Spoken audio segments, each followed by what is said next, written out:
Our adventure begins on a mysterious tropical island. 3 strangers, all seasoned adventurers and warriors. Some might even say they were like level 5 in terms of power, but hey, you know what, that would just be weird if you said that out loud. All awake on a beach to find their hands bound and their gear, including their stash of custom personalized weapons, stolen. Among them is Aurora, the dragonborn fighter and the last surviving member of her tribe. From her was stolen twin swords named Dusk and Dawn. Next to her was Angus Bloodbeard, played by yours truly, a dwarven berserker whose family was forced to leave the Mountain Kingdom when it was believed that they were too dangerous. From him was stolen his prized spike armor and a great axe he calls Tooth Gnasher. Granted, that's Gnasher with a G, by the way, because you know it's way more cool and fantasy that way. The last of the marooned was a ranger and a rather strange fellow, a bird person by the name of Ornithorus. He's not from around here, but I guess you could tell that already.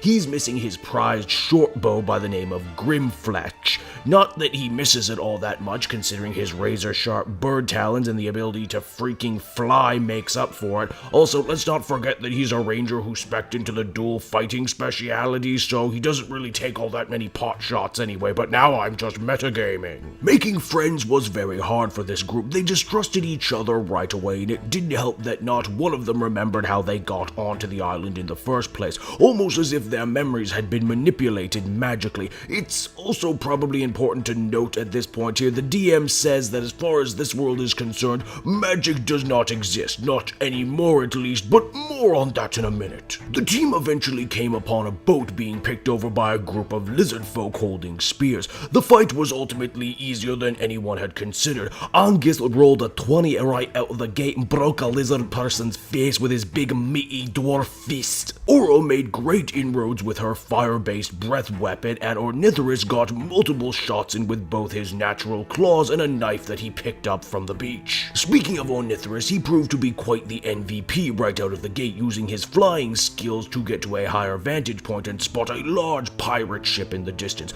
Our heroes knew even with the spears they managed to accrue from the dead monsters, they would be no match for an entire ship full of enemies. They hoped to lay a trap on the beach for the pirates, but as the ship didn't move any since they spotted, they pretty much just screwed around on the beach for a little bit and waited for their health points to come back. While in the nearby forest looking for shelter, they came by a friendly Naga. That's a giant snake with a people face for those of you out there who don't speak nerd. Then again, you're listening to one giant nerd recount the events of his D&D campaign in a funny voice, so hey, can't say I didn't warn you. He told the party to take the lizard people's boat and check out another small island not far from there where some very bad shit went down. Using Angus's background as a security guard for sailing ships, it was easy for our party to reach the island. There they found more dead lizards as well as some pirates and what looked to be another adventurer like them. This dead fellow had a book on him with very strange writing that the crew couldn't exactly make out.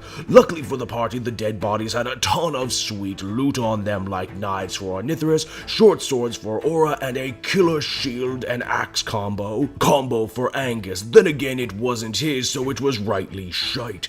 Good timing too, because not a moment after they all equipped their new gear, the first boss of the campaign appeared from a nearby well. It was a giant lizard monster with 4 arms, all of which wanted blood. Through teamwork, the good guys were able to win the day, and after a long rest, they figured nightfall would be the best time to attack the pirate ship. As they snuck aboard the vessel, they came face to face with a Gensai cleric, which was pretty good as the party had no healer. The cleric was a mysterious fellow, and by that I mean he was played by Nick, my buddy Nick, who sucks at role-playing. He also came late, so which means he had no backstory, and he didn't bother to write one. The now 4-person party attempted to stealth their way through the rest of the ship, but that failed pretty much instantly once Angus tried to put someone in a chokehold. Once the deck was cleared, they could either go down to the lower deck or head on to the captain's quarters. They hoped the captain would have some answers, and while he did admit that our heroes had been slave traded, he was mostly unhelpful. Another huge boss fight ensued between the party and the pirate captain, who was a huge gun-using D-bag who also hid behind his desk, and a first mate who used a big-ass pole arm.